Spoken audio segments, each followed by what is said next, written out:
Pues el día de hoy vamos a hablar un poquito de lo que es la acción de la cúrcuma como un aliado para nosotros frente al dolor. ¿Qué quiere decir esto? Pues la cúrcuma tiene un efecto impresionante en los pacientes con cualquier tipo de dolor. Lo vamos a empezar a ver ahorita. Primero, como siempre, me gusta explicarles un poquito de la fisiología y durante esto vamos explicando cómo es que la cúrcuma actúa o cómo es que la cúrcuma trabaja. Primero vamos definiendo qué es el dolor. Bueno, pues el dolor como tal es una manifestación o una expresión sensorial que puede ser de tipo emocional o físico, ¿sí? Y de manera desagradable. No conozco una persona que diga, qué rico que me dolió todo el cuerpo, ¿verdad? O me quemé, sentí súper rico. Normalmente es una sensación desagradable y se va a estar asociada a un daño tisular real o potencial. Normalmente siempre va a existir una lesión. Y nos dice que el dolor es igual o está en relación a la activación de algo que tenemos como nociceptores o una activación nociceptiva. Estos nociceptores son neuronas o son neurotransmisores que vamos a encontrar en el tallo cerebral, en la corteza cerebral, en el tálamo, en la parte de la médula, que son las vías que nos van a comunicar precisamente el estímulo doloroso. Nos dice que estos nociceptores son un sistema neurológico que va a transmitir la información, sobre todo del daño que ha tenido, que ha efectuado algún objeto, alguna sustancia química, alguna exposición térmica que nos va a transmitir hacia el cerebro y el cerebro nos va a regresar el impulso. ¿Para qué nos regresa el impulso del cerebro? Nos lo regresa como un mecanismo de protección o supervivencia. Nos dice que es un sistema dinámico y es un sistema plástico. También nos habla que hay variabilidad o hay personas que tienen un índice de tolerancia mayor al dolor que otros. Hay personas que pueden traer el brazo totalmente fracturado y están tranquilos como si nada hubiera pasado. Y hay personas que quizás solo tienen un pequeño rasguño en la piel y ya sienten el dolor como si se les hubiera desbaratado la articulación o el hueso. Esto depende mucho del tipo de nociceptores que tiene cada persona. Por eso es importante que también nosotros aprendamos a evaluar esto. También nos habla que van a tener una función o va a tener una diferenciación entre un tipo de dolor agudo y un tipo de dolor crónico. ¿Por qué? Porque el dolor crónico es esta exposición continua a los estímulos dolorosos que el cerebro va empezando a producir más bien inflamación y esta inflamación se queda de manera permanente que ya es poco perceptible a menos que vuelva a existir un estímulo. Para ello nos dice que la fisiología nos habla precisamente de que primero debe de existir un agente traumático o un agente expositor hacia el estímulo del dolor. Nos dice que esto va a ser a través de las vías, precisamente de esta palabra que van a escuchar a lo largo de esta conversación o de esta charla, que son nociceptores o nocicepción. Y nos dice que esto se va a encontrar en la parte de la médula y que esta va a transmitir la señal del dolor a nivel del sistema nervioso central. Específicamente hablamos del sistema límbico, de la corteza sensorial o la corteza cerebral y el tálamo. Aparte de eso, nos habla que esto va a exacerbar o va a inhibir el estímulo del dolor o la percepción que tiene la persona del dolor. Esto se va a generar y va a hacer la percepción consciente de lo que es el dolor. Hay personas que te pueden decir, tengo un dolor punzante, tengo un dolor cortante, tengo un dolor penetrante, tengo un dolor ardoroso, tengo un dolor cálido, o sea, son diferentes tipos de percepciones de la persona y esto va a ser a partir de experiencias previas. También nos dice que posterior a esto se produce la expresión conductual del dolor. Estos son gesticulaciones o movimientos que el cuerpo hace como un mecanismo de inercia o defensa ante un estímulo de dolor. También nos dice que es donde nosotros podemos actuar como terapeutas ya que esto nos va a dar una manifestación clínica. No es lo mismo que una persona me diga, tengo un dolor pulsátil a un dolor punzante. Son totalmente diferentes. Y de eso depende, y también depende de la zona, el tipo de tratamiento que yo voy a implementar en el paciente. Aparte de eso, nos dice que puede haber muchos factores que pueden estar involucrados en cómo el paciente percibe o manifiesta el dolor. Estos pueden ser de elementos de tipo social, de tipo psicológico o de tipo culturales. Existen, o como bien ustedes quizás han visto en algunos documentales, que hay muchas tribus que practican precisamente la tolerancia al dolor como un mecanismo de evolución. Entonces ellos se preparan precisamente para tolerar este dolor y es donde los nociceptores empiezan a tener una programación donde van a inhibir de manera natural estos estímulos que quizás el común de las personas pudiéramos tener extremo dolor. Aquí en esta imagen se las quise poner porque tenemos la diferenciación entre un dolor agudo y un dolor crónico. No solo es el tiempo, sino la vía que se utiliza para poder percibir o que la persona sea capaz de presentar el cuadro clínico y la diferenciación entre agudo y crónico. Bueno, pues del lado izquierdo tenemos la parte donde en esta zona precisamente empieza el estímulo. Aquí es un clavo el cual se está tocando la planta del pie, entonces el cuerpo lo resiente o lo siente ese pequeño estímulo, viaja hasta la médula, de la médula viaja a la parte del tálamo a la corteza cerebral y va a hacer un impulso como una respuesta del sistema nervioso a la parte de la integridad del tejido o de la parte física, que es normalmente esto que hacemos, ¿no? Tocamos una superficie caliente, cuando nosotros la tocamos por inercia inmediatamente levantamos la mano. Eso se da gracias a que la corteza motora, la corteza cerebral, regresa el impulso a la médula y entonces lo cambia a un estímulo que en medicina conocemos como un potencial de acción que se lleva a cabo en los músculos y hace esta respuesta, ¿sí? Eso se da en cuestión de segundos e incluso minutos. Y en la parte donde hablamos del dolor crónico, hablamos que siempre, como es un dolor crónico, hay una exposición constante, una exposición de tipo físico-mecánica.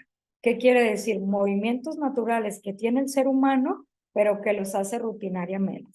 Esto empieza a producir una inflamación que llega el estímulo a la médula cada vez que volvemos a tener ese impulso o cada vez que nosotros hacemos ese movimiento o ese efecto físico-mecánico, y la médula lo recibe como, es que me duele la cadera, es que cada que me agacho me duele la rodilla, es que cada que brinco me duelen los talones. Entonces hay un recuerdo de la médula en ese impulso y lo manda directamente a la corteza sensitiva, ya no pasa al tálamo, ni tampoco al tallo cerebral, ya solo se queda de la médula a la corteza sensitiva.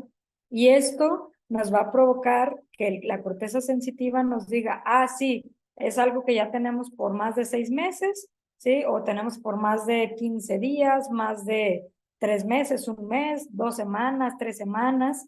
Y entonces, ¿qué pasa? La persona empieza a sufrir ansiedad, depresión, trastornos del sueño e incluso puede verse afectado hasta una alteración de la línea. Para ello, nosotros vamos a tener 2 clasificaciones. Una clasificación que nos habla de los nociceptivos, o sea, los dolores nociceptivos, que a su vez van a tener una subclasificación que va a ser de tipo somático y de tipo visceral. Cuando nosotros hablamos de una estímulo, un dolor nociceptivo de tipo somático, tenemos los traumatismos, o sea, todo aquel impacto que de manera inmediata me genere una molestia o un dolor. Vamos a tener todos aquellos lesiones o exposiciones a temperaturas ya sea elevadas como el frío o la parte del calor. Y vamos a tener también la parte de inflamación, porque por ende siempre que tenemos un traumatismo, vamos a tener una inflamación. Y si hablamos de viscerales, vamos a tener isquemias, vamos a tener distensión y también la inflamación. ¿Qué más tenemos? En la parte donde hablamos de neuropáticos, tenemos que también tiene una subclasificación que va a ser secundaria a una lesión previa del sistema nervioso central o una que sea de tipo funcional.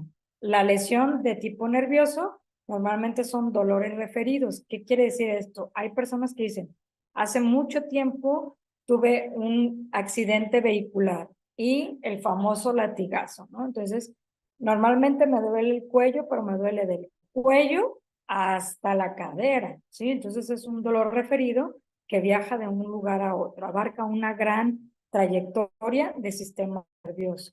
Y cuando hablamos de tipo funcional, pues normalmente se considera que son sin causa aparente y se puede relacionar o está altamente relacionado con la psicogénesis o la psicopatología, que quiere decir que hubo previamente una cuestión emocional o una cuestión bioquímica precisamente que lleva las emociones y produce ciertos tipos de dolores. Entre ellos, por ejemplo, actualmente tenemos una patología que se da mucho y que se asocia mucho a las emociones, que es la fibromialgia, que es dolor generalizado o puede ser específico en ciertas zonas del cuerpo y que la persona dice es que entre más estrés tengo, más dolores me produce, más incapacidad se vuelve esta enfermedad. Aquí les puse una tablita pequeñita donde vemos la clasificación según la duración, según la patogenia, según la localización, según el curso, o sea, hacia dónde viaja, y la intensidad. Si hablamos de duración, tenemos un dolor agudo o crónico, que ya vimos un poquito de ellos previamente. Hablamos de la patogenia, hablamos si es un dolor nociceptivo, que también ya hablamos un poquito de ellos, un dolor neuropático o un dolor nociplástico. ¿Qué es un dolor nociplástico? Nos dice que son dolores que no tienen un origen nervioso ni una causa nociceptiva. Son procesos naturales potencialmente dañinos y que son atribuibles específicamente a patologías. ¿Cómo qué patologías? Un dolor nociceplástico podría ser las neuropatías diabéticas, podría ser la insuficiencia cardíaca congestiva, podría ser el hígado graso, que de repente produce ciertas punzadas por la patología. Ahora, cuando hablamos de localización, hablamos de tipo somático, hablamos de tipo visceral, que ya las vimos también un poquito. Cuando hablamos de curso, hablamos cuando son irradiados o son referidos. Aquí de repente nos llegamos a confundir un poquito y quiero hacer la pausa para poderlo aclarar y que a ustedes les quede mucho más claro. Cuando hablamos de irradiado, nos dice que son dolores que se producen en una zona y de ahí recorren toda una terminal nerviosa y viajan. Normalmente el dolor de tipo herpético corre todo el camino del nervio, por eso se le conoce como cinturón o fajilla. Y cuando hablamos de un dolor irradiado, perdón, referido, nos dice que es el dolor que se propaga produciendo a distancia de su origen o causa inicial. Yo tuve un traumatismo en la rodilla, pero de la rodilla se me va hasta la cadera. Eso es irradiado, o sea, es tanto la inflamación y el dolor que tengo en la rodilla que ya me está llegando a afectar hacia otra zona lejana hacia donde fue el traumatismo. Después tenemos los de curso, perdón, tenemos los de intensidad. Estos de intensidad nos dice que son por parámetros de referencia o puntuación asociada al dolor. Es lo que les platicaba hace ratito. Hay personas que pueden tener un índice de tolerancia al dolor más elevado que otras personas. Entonces, normalmente nosotros en la clínica preguntamos, ¿el dolor que usted siente siendo el 10 el más fuerte que ha tenido en su vida y 1 un dolor muy ligero que pasa o que va y viene, pero no es incómodo, este dolor que está presentando actualmente, ¿qué puntuación le daría? Ya la persona te da una puntuación, porque acuérdense que esto es de manera subjetiva. ¿Tenemos escalas del dolor a nivel clínico? Sí, pero solo son de receptores. Y son muy pocos los laboratorios que hacen este tipo de estudios. También en la clínica tenemos otras valoraciones donde a veces en los niños es complicado esta parte de la numeración y les ponemos caritas, como cuál carita de estas te sientes, ¿no? Entonces ya les enseñamos unas caritas y ellos nos señalan. Hay varias escalas para evaluar el dolor. Ahora, ¿qué son los nociceptores? Bueno, pues los nociceptores son unas terminaciones nerviosas que están libres de neuronas periféricas sensitivas. Solo van a transmitir la información. No van a sentirla, solo la van a transmitir. Y nos dice que están ubicados en la piel, en los músculos, en el tejido conectivo, en los vasos sanguíneos, en las meninges y en la pulpa dentaria. ¿Quién de aquí no ha tenido un dolor extremo por quizás una pieza dental, una muela o un diente o un colmillo picado? Es un dolor tremendo. ¿Por qué? Porque su intensidad es mucha por los tipos de nociceptores que tienen. Aparte de eso, nos dice que son responsables de los estímulos nocivos de tipo mecánico, de tipo térmico o de tipo químico. También nos dice que tienen una adaptación escasa o nula. ¿Qué quiere decir esto? Tú sientes el dolor, se va. Después puede venir otro tipo de dolor y se va. Queda la memoria, pero no se va a quedar por siempre. Y para eso, el cuerpo tiene algo que puede regular o no y llegar a esto que es la hiperalgesia. ¿Qué es esto? Es el aumento de la sensibilidad de los receptores para el dolor. Son estas personas que hasta un pellizquito ligerito les va a doler exageradamente. Después tenemos esta otra tabla que nos dice que las reacciones van a ser de manera individual y va a depender del sustrato funcional, o sea, va a depender del sistema nervioso o hace referencia precisamente a la capacidad y la posibilidad de respuesta del sistema nervioso del paciente para poder estimular o expresar este dolor. También tiene que ver mucho con experiencias pasadas. ¿Qué pasa? Normalmente cuando nosotros le hablamos a una persona te vamos a poner una inyección, automáticamente el paciente se pone nervioso. ¿Por qué? Porque quizás tuvo experiencias pasadas donde cualquier inyección o como cualquier inyección produce dolor. ¿Por qué? Porque vamos a introducir una aguja. Entonces el cerebro recuerda y lleva ese estímulo aunque nosotros todavía no hayamos efectuado el hecho de haber inyectado al paciente. ¿Qué más nos pasa? Tiene que ver también con la capacidad de anticipación. ¿Cuál es la capacidad de anticipación? Muchas veces ni siquiera has tenido la experiencia con agujas, ni siquiera es que de niño o de adolescente tuvieras que pasar mucho por el proceso de estarte inyectando por diferentes patologías, pero el hecho de tú haber escuchado o haber como sociedad mencionado que no, es que las inyecciones son buenas, pero son muy dolorosas, el hecho de que tú escuches la palabra dolorosa puede predisponer a tu cuerpo para poder activar eso mucho antes de que sientas el dolor. También puede ser de factores culturales, como ya lo platicábamos hace rato, o de factores ambientales. Para ello, el cuerpo utiliza estos mecanismos. Utiliza primeramente o primariamente un mecanismo de transducción, uno de transmisión, uno de modulación y uno de percepción. Cuando hablamos de transducción, nos dice que es la conversión del estímulo que es potencialmente nocivo, o sea, es potencialmente peligroso, y lo convierte en un estímulo electrofisiológico o lo cambia a la electrofisiología. Esto es precisamente el potencial de acción, donde nosotros vemos que hay ciertos reactores bioquímicos o ciertas reacciones bioquímicas que precisamente van a hacer que nosotros retiremos la extremidad o la zona de dolor, queramos retirarla de donde se está lesionando.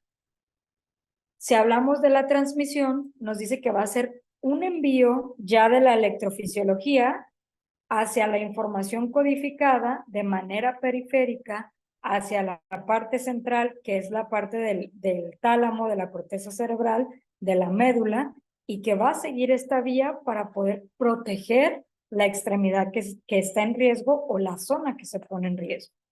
Si hablamos de una modulación, vamos a tener tres tipos de modulación. Tenemos la periférica, tenemos la espinal y tenemos la supraespinal. Nos dice que estos son procesos que se van a modificar dentro del funcionamiento de la vía, sobre todo de la vía nociceptiva o de nocicepción, y esto va a ser para desarrollar un nivel a la capacidad del cerebro y a la capacidad de la extremidad para poderse mover y poderse retirar del dolor. Al final vamos a tener la parte de la percepción, donde es la transducción, la transmisión y la modulación, nos van a dar el estímulo del dolor o lo que ya nosotros sentimos o ya expresamos como un dolor. Nos dice que en esta puede ser una única fase, como lo veíamos en lo crónico, y que puede existir por sí sola o puede ser necesaria para que se produzca toda la cadena del dolor. Lo que les explicaba anteriormente, muchas veces no hemos tenido la experiencia con ciertos tipos de dolores o ciertos tipos de traumatismo, pero el hecho de verlo y ver el sufrimiento de la persona que está enfrente de mí me hace de cierta manera que mis receptores nociceptivos tengan este estímulo de dolor. Para ello debemos entender cómo funciona esto. Bueno, pues primero se activan los nociceptores que pasan a la médula espinal, de la médula espinal pasan al tálamo y del tálamo pasan a la corteza cerebral. ¿Qué va a hacer? Primero se activa la transducción, luego la modulación periférica, después la modulación espinal. Hay una transmisión donde va a haber una modulación de supraespinal y entonces se produce la percepción. O sea, entonces es cuando yo digo, au, me duele. ¿Qué es la percepción? Bueno, pues la percepción es el dolor de la experiencia subjetiva que es el producto de la activación integrada o de la integración de diversas estructuras del cerebro. Lo decíamos, la parte de la corteza cerebral, el tálamo, el tallo y la parte de la corteza sensitiva y la motora. ¿Por qué? Porque necesitamos reaccionar. Y nos dice que es suficiente la actividad del sistema nervioso central para que esto sea una excitación del dolor o pueda producir el estímulo del dolor. Recordemos que el cerebro no duele, el cerebro solo recibe la información y la transmite. También nos dice que hay aspectos sensoriales y de parte discriminativas, sobre todo en la corteza sensoriomotora o sensorial, que nos va a activar o inactivar estos estímulos. ¿Para qué? Para podernos defender. También nos dice que hay aspectos afectivos del dolor que se van a encontrar en la corteza del cíngulo anterior y la ínsula. Recuerden que la ínsula es esta pequeña partecita del cerebro donde nosotros manejamos y controlamos las emociones. Quien ya haya visto la película de Intensamente puede recordar que también donde ellos manejaban su control que tenían también se llama ínsula, pues hace referencia precisamente a esta parte del cerebro que es donde se hace el control de la ira, de la tristeza, del asco, del enojo, de la tristeza, de la alegría, de todas estas emociones que podemos expresar. Y eso también tiene mucho que ver con la capacidad de la tolerancia o la poca tolerancia al dolor. También nos dice que va a haber sustancias halógenas y sustancias del sistema analgésico. Nosotros por naturaleza o por parte bioquímica del cerebro tenemos sustancias analgésicas. ¿Qué quiere decir esto? El cerebro tiene ciertas sustancias que pueden inhibir los procesos del dolor o que van a reaccionar, que justamente aquí es donde entra la cúrcuma, que van a reaccionar en simbiosis o sinergia para poder inhibir precisamente todos estos procesos de estímulo de dolor. Hablando de las sustancias halógenas, nos dice que estas inducen la activación de las terminales nociceptivas, sobre todo las aferentes, y que van a producir un potencial de acción que se va a propagar hacia el sistema nervioso, sobre todo el central, a través de la médula espinal, el caminito que vimos al principio. Y hablando de las sustancias analgésicas, nos dice que esta va a ser la encefalina y la serotonina. Son precursoras de tranquilizar o de relajar precisamente este camino o esta hiperexcitabilidad que nos lleva al dolor y la va a relajar. Nos dice que la encefalina va a propiciar la inhibición presináptica y posináptica, sobre todo de las fibras para el dolor, que las conocemos como fibras tipo C y fibras tipo A delta. y estas van a hacer una sinapsis, sobre todo que está en la parte antedorsal. La cúrcuma actúa específicamente sobre estas dos, la encefalina y la serotonina. Por eso es que cuando nosotros le damos a un paciente la cúrcuma, el paciente siente una mejoría increíble. Y hablando de la parte de las dosis, pues tenemos dos tipos de dolores. Recuerden, tenemos el de tipo agudo y el de tipo crónico. Si hablamos del tipo agudo, tenemos que el adulto se le da una cápsula cada 8 horas. Esto puede ser por un periodo de 3, 5 o 7 días. En el adolescente, una cápsula cada 12 horas. Y en el pediátrico les recomiendo que utilicen gotas. Gotas de 2 a 5 gotas cada 8 horas. Si hablamos de un dolor crónico, hablamos una cápsula cada 12 horas. Igual puede ser, ahora sí, hasta un mes, 2 meses, dependiendo de la mejoría de la persona. Y hablando del adolescente, le damos una cápsula cada 24 horas, ya que ellos tienen un proceso de reparación mucho mayor, ¿sí? O más acelerado. Y en el pediátrico nos vamos de 3 a 5 gotas cada 24 horas. Aquí les quise aclarar un poquito que se recomienda iniciar con una dosis de una cápsula cada 4 horas el primer día en caso de dolores crónicos agudizados. ¿Qué quiere decir esto? Son personas que te pueden decir, yo tengo un problema de ciática desde hace 5 años, pero de hace un mes hacia acá se me ha agudizado muchísimo, ya no lo tolero. Esos pacientes hay que bajar la inflamación, que lo hace la cúrcuma, lo vimos en la primera charla que tuvimos, pero aparte tenemos que trabajar sobre los nociceptores del dolor. Entonces ahí vamos a hacer un trabajo doble. Trabajamos sobre la inflamación y trabajamos sobre los sensores del dolor. Por eso es que recomendamos una cápsula cada 4 horas el primer día y después ya se pueden ir con las dosis anteriores o 5 gotas cada 4 horas, dependiendo de si tienen gotas o tienen cápsulas. O la segunda opción que tenemos es que podemos preparar con 20 gotas de cúrcuma y 20 gotas de jengibre en medio litro de agua y que el paciente esté tomando cada hora por 3 días en caso de dolor crónico agudizado. Estas son algunas de las experiencias que nosotros hemos tenido en pacientes con fibromialgia, en pacientes con esclerosis múltiple, en pacientes con artritis degenerativa, artritis juvenil, espondilitis anquilosante, que son enfermedades que provocan demasiado dolor en el paciente. Bueno, Daniel, pues esto sería lo que tenemos, que les dejé como siempre, bibliografía que pueden revisar para tener un poquito más de información. Por mi parte, eso sería todo de la presentación. No sé si tengan alguna duda.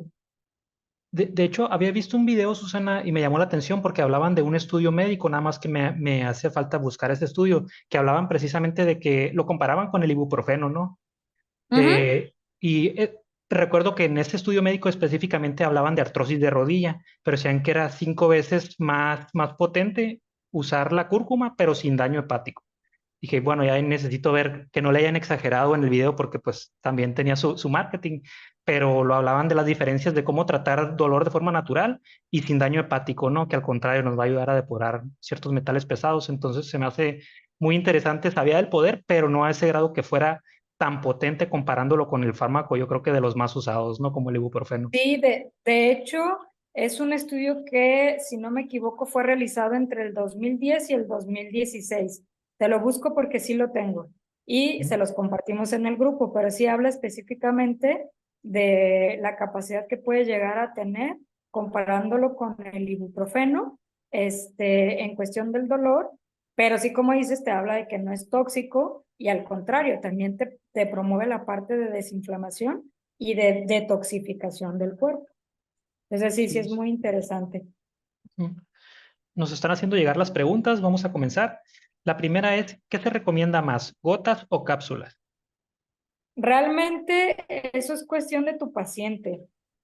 Normalmente yo te puedo decir que yo en consulta utilizo más la cápsula, a menos que sea un pediátrico para poderle dosificar y poder manejar el gramaje que le quiero dar o la dosis que le quiero dar. ya que la cápsula recuerda que la tomas y no te manches, es por comodidad, porque hay muchas personas que les molesta el hecho de que normalmente tomas la cúrcuma y te puede manchar los dientes, te puede manchar la ropa, te va a manchar el vaso en el que lo utilices, donde caiga va a manchar.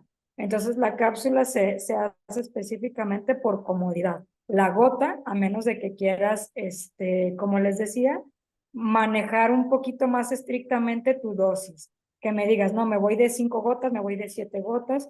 Hay personas que, por ejemplo, no pueden tragar la cápsula. Tuvimos un caso muy importante y especial con Saraí, que ella me decía, ¿sabes qué? Es que no puede tragar la cápsula. Yo le decía, pues que se lo ponga en un algodoncito, que humedezca el algodón, ponga las gotitas de cúrcuma en el algodoncito y se lo pongan en el ombligo. Y la persona empezó a mejorar muchísimo porque es una vía de asimilación. Entonces, dependiendo de lo que quieras hacer, te recomiendo si usas cápsula y si usas gotas. También en gotas se prepara en spray para nosotros hacer curaciones, ¿sí? En quemaduras, en cuestión de úlceras, en cuestión de ciertas lesiones, se prepara en spray con la misma que tenemos nosotros de gotas y ya se utiliza para poder atender al paciente. La siguiente pregunta que nos hacen llegar es ¿cuál es la dosis que se recomienda para una persona adulta con artrosis nada más? Te recomiendo que de manera inicial, si es mucho el dolor, tomes en cuenta precisamente, déjame, regreso. Déjenme regreso a la parte de la dosificación. Esta parte de aquí, que la tomes mucho en cuenta, donde te digo que te recomiendo, si es mucho el dolor, que inicies con una cápsula cada 4 horas el primer día, o si te va a hacer por gotas, que la prepares junto con jengibre para que tengas un mejor estímulo. Y ya después te vas, porque la artrosis normalmente es una enfermedad crónico-degenerativa y te puedes ir a la dosificación de una cápsula cada 12 horas. ¿Qué se recomienda para dolor crónico de espalda? No muy fuerte, pero sí molesto y continuo. Te recomiendo, como es de espalda y normalmente el de espalda llega a tener muchos bloqueos sensoriales, que utilices 20 gotas de cúrcuma y 20 gotas de jengibre en una botella de agua y que el paciente la esté tomando como agua de uso.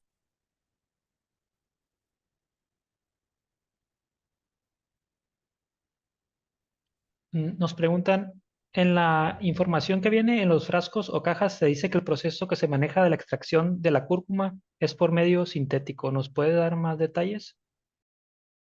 Sintéticos no habla que es una cúrcuma que se hace a partir de moléculas químicas de petróleo, no. Te habla que son procesos que se van a realizar para poder llegar a disminuir la partícula a la mínima cantidad que permite el producto natural, porque si tú lo llevas a más, pues prácticamente lo quemas y lo echas a perder. Por eso habla de sintéticos, pero no es porque le metan cuestiones sintéticas, sino por el tipo de procedimiento que llevan.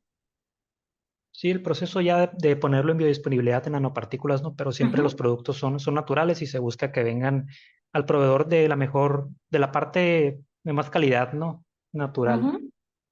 Siguiente pregunta. Dosis para hígado graso, persona adulta. Dosis para hígado graso sí te recomiendo que la combines con jengibre, porque si no vas a empezar a tener alteraciones cardíacas también. Entonces te recomiendo que la dosis inicies con una cápsula cada 12 horas y en el inter metas 10 gotas después de la comida de jengibre.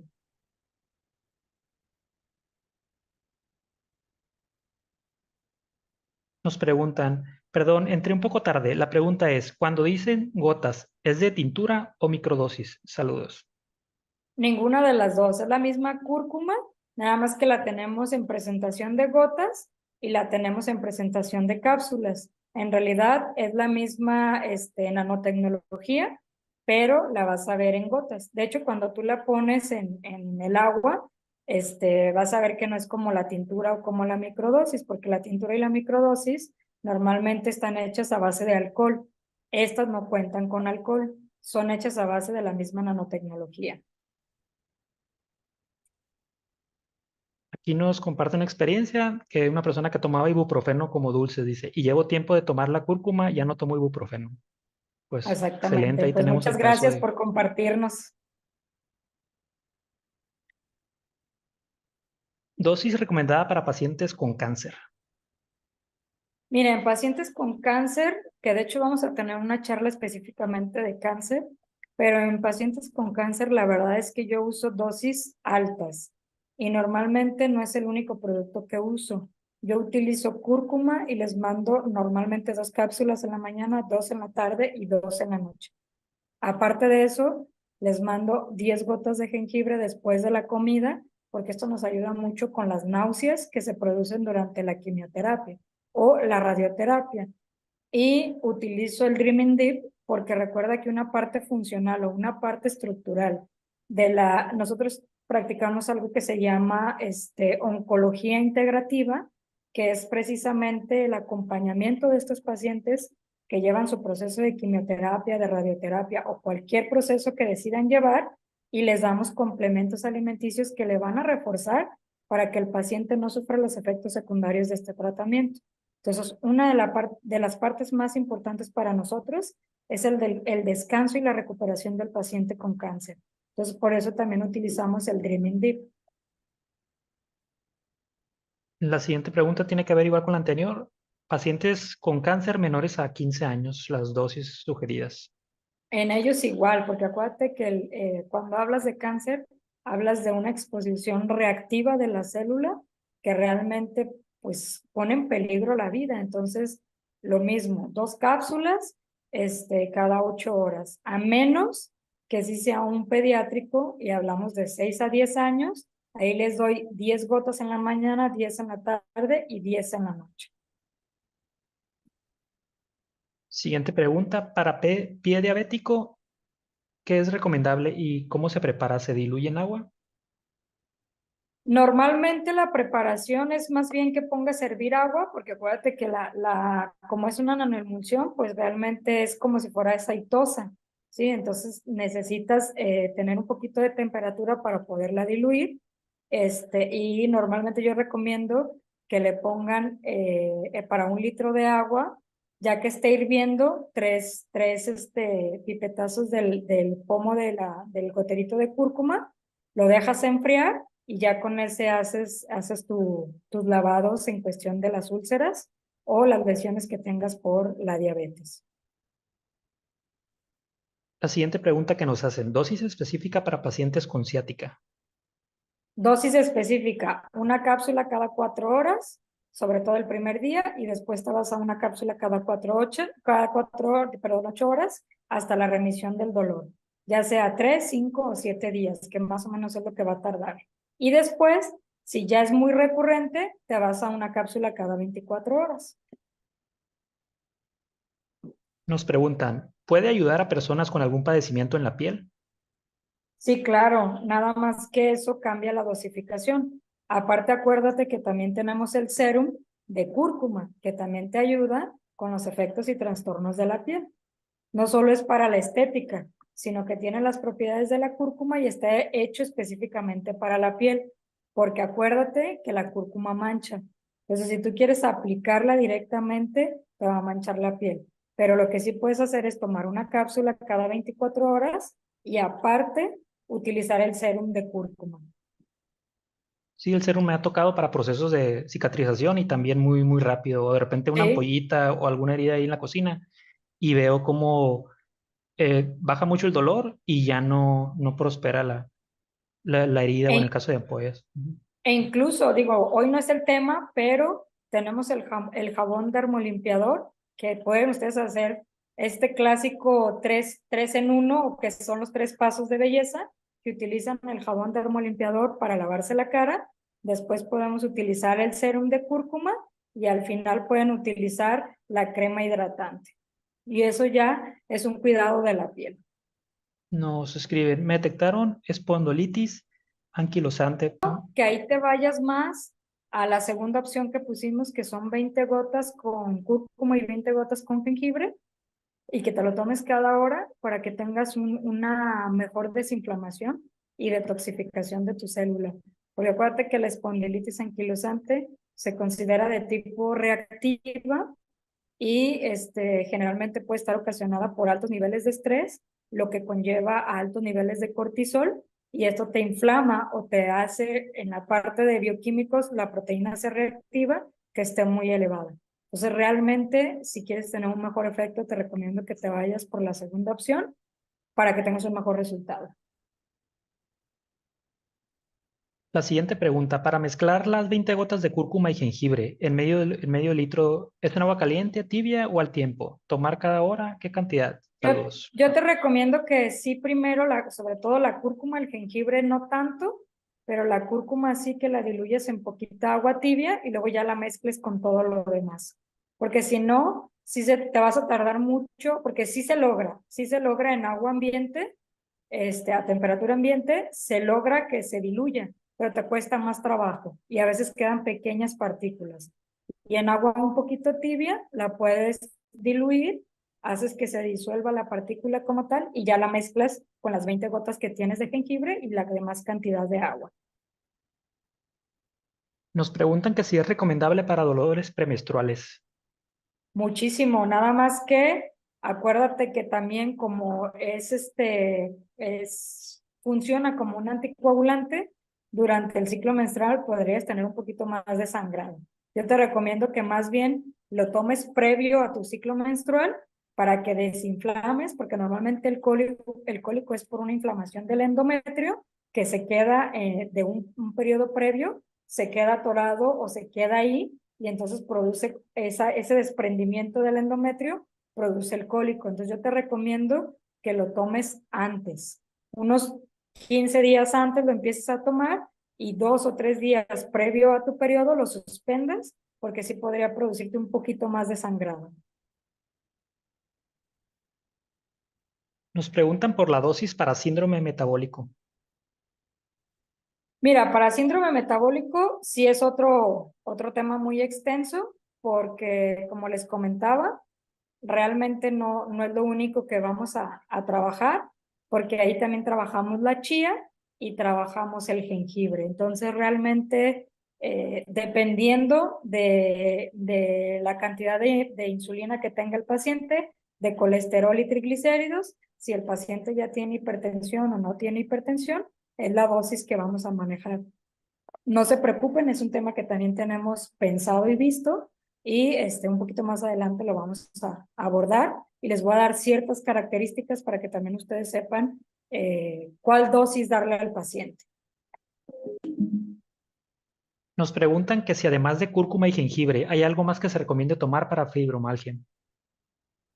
¿De cúrcuma y jengibre para qué? Para tratar fibromialgia. ¿Hay Sí, algo te adicional? recomiendo también el Dreaming Deep porque recuerda que tiene mucho que ver con las señales y los estímulos de dolor.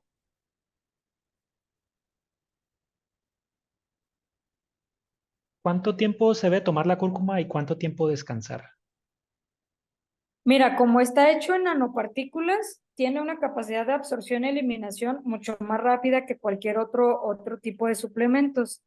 Puedes tomarla por 3 meses, 6 meses, y no te va a ocasionar los efectos tóxicos de quizás la raíz o el polvo.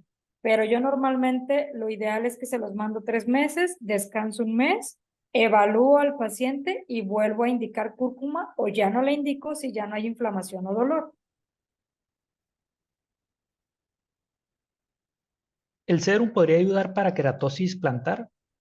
Nos Sí, preguntan. sí te podría ayudar, aunque te recomiendo que de todas maneras, de manera vía oral, sí lo consumas, porque acuérdate que la hiperkeratosis es una hiperproducción o una producción, precisamente el keratonicito que realmente te va a empezar a afectar o te va a empezar a tener una hiperproducción y por eso es que se hace el grosor o empieza a lastimar. Entonces, desde adentro puedes empezar a tratarlo, aunque el serum te podría ayudar a empezar a reblandecer y quitar precisamente el tejido muerto, porque es tejido muerto que no se desprende y se hace patológico. Para artrosis reumatoide, ¿cuántas cápsulas recomiendas? ¿Sería cúrcuma y jengibre? Para artrosis reumatoide, sí podrías utilizar la de la segunda opción, aunque también te podría funcionar, como decíamos hace rato, iniciar con una cápsula cada 4 horas el primer día, después te vas a una cápsula cada 8 horas y al final te puedes quedar con una cada 24. Siguiente pregunta. ¿20 gotas? ¿Cuántas pastillas son? Dos, son el equivalente a dos. Si no tienes gotas, puedes agarrar tu capsulita y diluirla en agua calientita, que eso se hace un poquito más caliente para que se pueda diluir, pero también lo puedes hacer. Es el equivalente a 2 cápsulas. La misma persona nos preguntaba si en jengibre tienen en pastillas. Pues está por salir una presentación que ya vienen en cápsulas, ¿no? Nuevamente ahí Así que tiene es. un empaque nuevo. Próximamente yo creo que ya les estarán llegando. Ya son las últimas preguntas. Sé que ahorita hubo muchas preguntas. Es un tema un poquito aparte, pero igual creo que igual se puede responder. Nos preguntan qué se puede utilizar para TDAH. Mira, normalmente para el TDAH lo que utilizamos es cúrcuma, chía y Dreaming Deep. De hecho, también es una clase que se está preparando donde vamos a hablar precisamente del TDAH, vamos a hablar del síndrome de Down y vamos a hablar de los niños con autismo. ¿Sí? Les decíamos la vez pasada que hablamos del Dreaming Deep, tenemos ya algunos protocolos que se están utilizando en niños donde tenemos una respuesta excelente, donde se ha visto la mejoría de la conducta, la concentración, el desarrollo de neuroplasticidad y también el crecimiento. Entonces, realmente esos tres son la base fundamental para este tipo de trastornos. Nos preguntan que si hay una hora en específico para tomar cúrcuma. Si se sugiere algún horario. Como tal, no, aunque yo te recomiendo que si la persona tiene un poquito de trastornos digestivos, como gastritis o reflujo, normalmente lo hagas después de las comidas. Aunque te sirve para la inflamación, de repente, precisamente por eso, como te sirve para contrarrestar los efectos de la inflamación, recuerde que siempre un producto que habla de que es antiinflamatorio me va a producir de manera inicial algo que se llama agravación o vicariación a salud, que es primero una inflamación aguda para poder contrarrestar la inflamación crónica. Entonces, por eso te recomiendo que si trae algún trastorno digestivo, sea después de la comida. Si no, puedes empezar desde el ayuno, o sea, inicial, o iniciar precisamente con tu cúrcuma, antes, o sea, puede ser antes del desayuno, antes de la comida y antes de la cena. Para pacientes cardíacos que toman anticoagulantes y tienen dolor en los músculos, ¿alguna sugerencia? Sí te recomiendo, pero ahí bájale la dosis.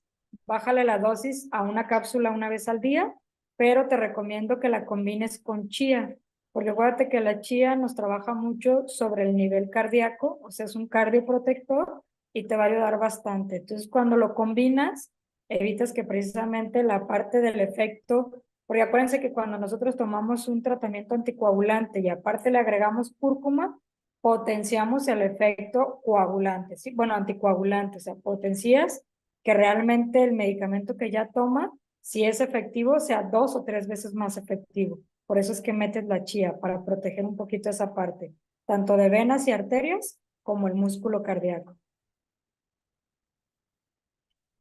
Nos preguntan por alguna recomendación para alergias.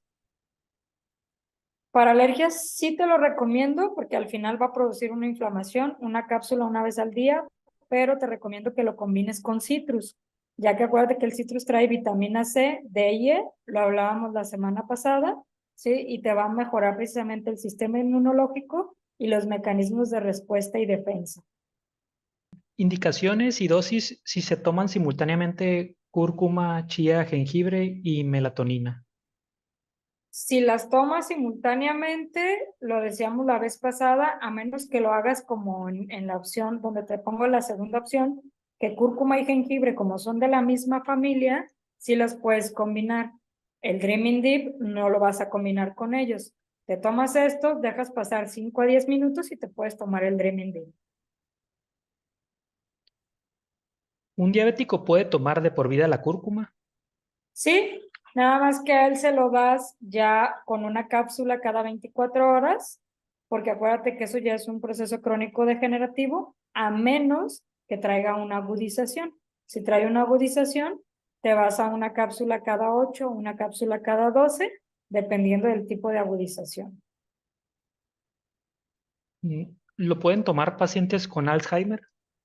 Sí, claro, de hecho te mejora muchísimo. Tenemos también estudios que nos hablan precisamente de eso, de la cúrcuma en el Alzheimer, y te recomiendo también el Dreaming Deep y la chía, porque acuérdate que te mencionaba anteriormente con los pacientes de esos pacientitos que tenemos del TDAH y del síndrome de Down, que mejora la neuroplasticidad. Entonces te ayuda muchísimo. Bueno, y la última pregunta, para no extendernos tanto. Si el paciente toma pastillas para presión alta y tiene problemas de reflujo y gastritis, ¿cómo se debe tomar la cúrcuma? Te recomiendo que sea después de los alimentos. Aparte de que te va a ayudar con el corazón, solo métele una cápsula de manera inicial cada 24 horas y vas viendo su dosis respuesta para que no le des no le des megadosis de cúrcuma y después tengas un efecto secundario, no por la cápsula, no por el complemento, sino porque al final de cuentas, cuando das una megadosis, estimulas a que la inflamación baje de manera acelerada, activas precisamente todos estos procesos de nocicepción y para inhibirlos, y entonces puede el paciente entrar en una ansiedad. Entonces te recomiendo que de manera inicial con esos pacientes empieces con una cápsula una vez al día después de los alimentos. Y nos llegó una última. Dice que si para pacientes con Parkinson también es recomendable cúrcuma. Sí, también, porque nos va a actuar sobre el sistema nervioso, pero combínalo igual con chía y el Dreaming Deep. De hecho, también hay estudios científicos que nos hablan del efecto que tiene la melatonina sobre precisamente los pacientes con Parkinson y Huntington, e incluso pacientes con epilepsia. Bueno, esto yo creo que es de otro tema, pero ¿qué recomendación para personas que no pueden dormir? Ese ya nos vamos más bien con el Dreaming Deep. También hay que ver si su nivel de estrés es muy elevado, pues si métele cúrcuma porque al final va a producir algo que se llama estrés oxidativo y lo combinas con el citrus que hablamos la semana pasada precisamente de eso, del estrés oxidativo, aunque la dosis respuesta del Dreaming Deep va a ser, yo te recomiendo que si es adulto inicies con 10 gotas, si eso le produce, porque lo que sí puede llegar a producir es dolor de cabeza. Si el paciente te refiere dolor de cabeza, bájale las dosis. ¿Por qué? No es por la melatonina, es por la GABA y la L-tianina. La GABA y la L-tianina, acuérdense que son neurotransmisores.